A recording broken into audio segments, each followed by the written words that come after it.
ایک بیٹے نے اپنے باپ، بھائی اور چچا کو قتل کیوں کیا؟ کیا مسلمان قافلہ بھی لوٹ سکتے ہیں یا چوری کر سکتے ہیں؟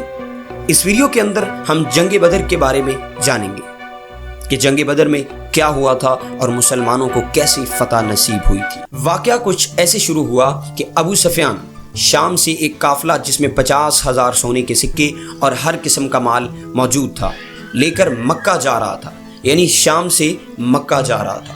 لیکن درمیان میں ایک بہت بڑا مسئلہ تھا کہ مکہ پہنچنے کے لیے اس کو مدینہ کے پاس سے گزرنا لازمی تھا، اور مدینہ میں مسلمان اس قافلے کو لوٹنے کے لیے تیار تھے۔ تو ابو سفیان نے سوچا کہ کیوں نہ ایک منٹ، مسلمان قافلہ لوٹ رہے تھے، مسلمان کیسے قافلہ لوٹ سکتے ہیں، اور وہ بھی رمضان کے مقدس مہینے میں؟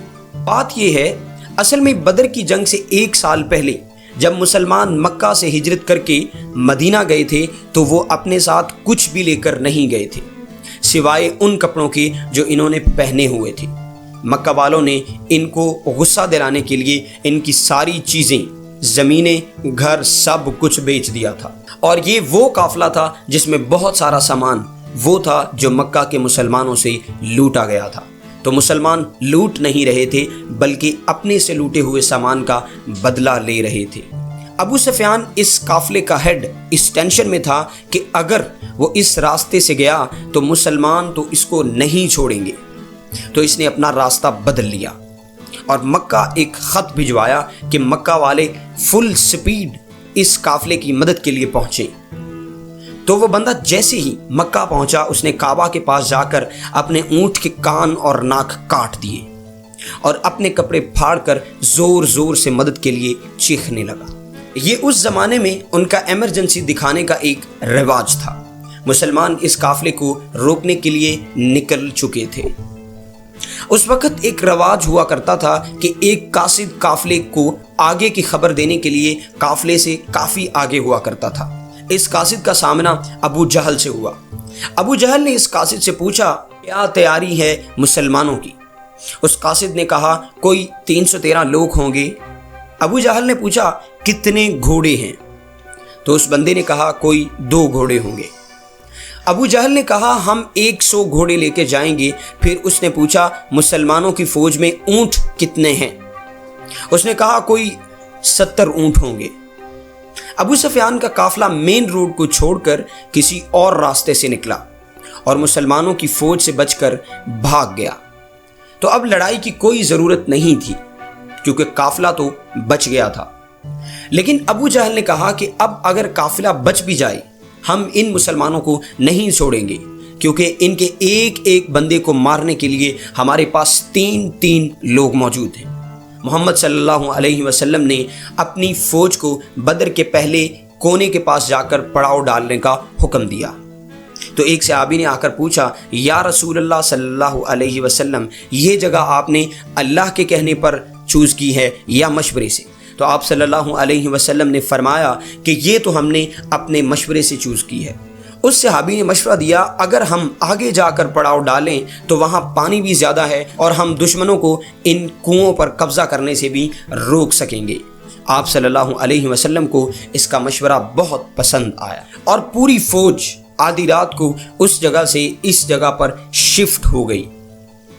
دوسرے دن ابو جہل کی فوج جب سامنے آئی تو وہ مسلمانوں سے 3 گنا بڑی تھی۔ عتبہ ایک بہت زیادہ مغرور بزنس مین اپنے بھائی اور بیٹی کے ساتھ سامنے آیا اور مسلمانوں کو چیلنج کیا کہ کوئی ہے جو ہم سے آ کر لڑائی کر سکے۔ اس پر مدینہ کے 3 انصار ان سے لڑنے کے لیے سامنے آئے۔ تو عتبہ نے کہا یہ کون ہے؟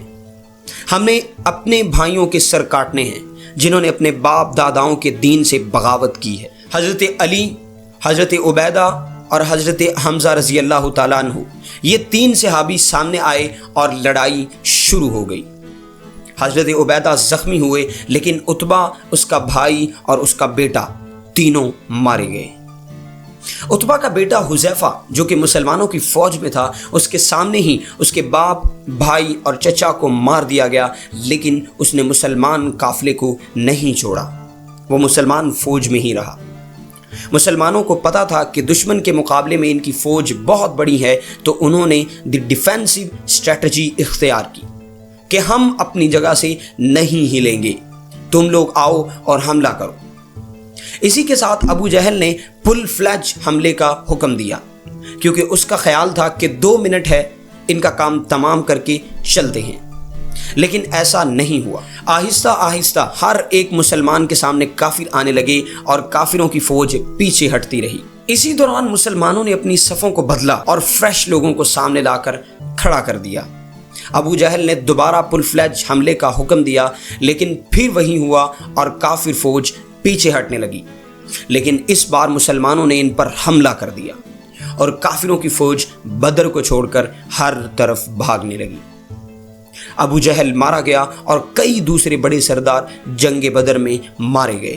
ابو جہل کو مارنے والے وہ بھی 2 یتیم بچے تھے، جنہوں نے ابو جہل کا پوچھا اور ابو جہل پر حملہ کر دیا اور ابو جہل کا کام تمام کر دیا۔ مکہ میں سارے جیت کی خبر کا انتظار کر رہے تھے، چونکہ پچھلے 60 سال میں مکہ کے قریش کو کوئی بڑی شکست نہیں ہوئی تھی، اور آلموسٹ 65 سال پہلے انہوں نے ابرہہ کے 60,000 فوج کو بھی ہرا دیا تھا اور ابرہہ کو بھگا دیا تھا، اور اسی کی وجہ سے پورا عرب قریش کو اپنا لیڈر مانتا تھا۔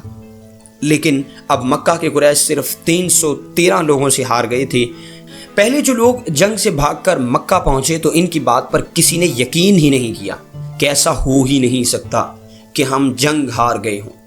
لیکن آہستہ آہستہ انہیں بات سمجھ آنے لگی اور وہ یہ بات ماننے پر مجبور ہو گئے کہ ہم جنگ اور پورے عرب میں اپنی عزت ہار چکے ہیں۔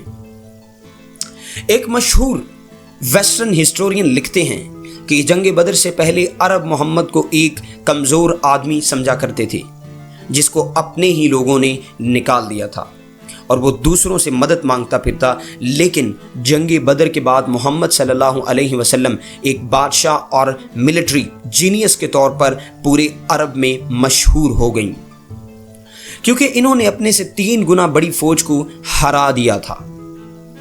جیت کی خبر لے کر جب مسلمان مدینہ پہنچے تو ہر طرف خوشی اور سیلیبریشنز چل رہی تھی، لیکن جیسے ہی رسول اللہ صلی اللہ علیہ وسلم اپنے گھر میں داخل ہوئے تو ان کو پتہ چلا کہ ان کی بہت ہی پیاری صاحبزادی رقیہ، جس سے وہ بہت پیار کرتے تھے، کچھ ہی دن پہلے فوت ہو چکی ہیں۔ انا للہ و انا الیہ راجعون۔ اس بات سے رسول اللہ صلی اللہ علیہ وسلم کو بہت دکھ ہوا، لیکن انہوں نے اپنے غم کا ذکر کسی سے بھی نہیں کیا، اور یہ سیلیبریشنز زیادہ دیر تک نہ چل سکی، کیونکہ اس بار ابو سفیان نے پورے عرب سے 3000 کی فوج جمع کر کے مسلمانوں سے بدلہ لینے کی تیاری شروع کر دی۔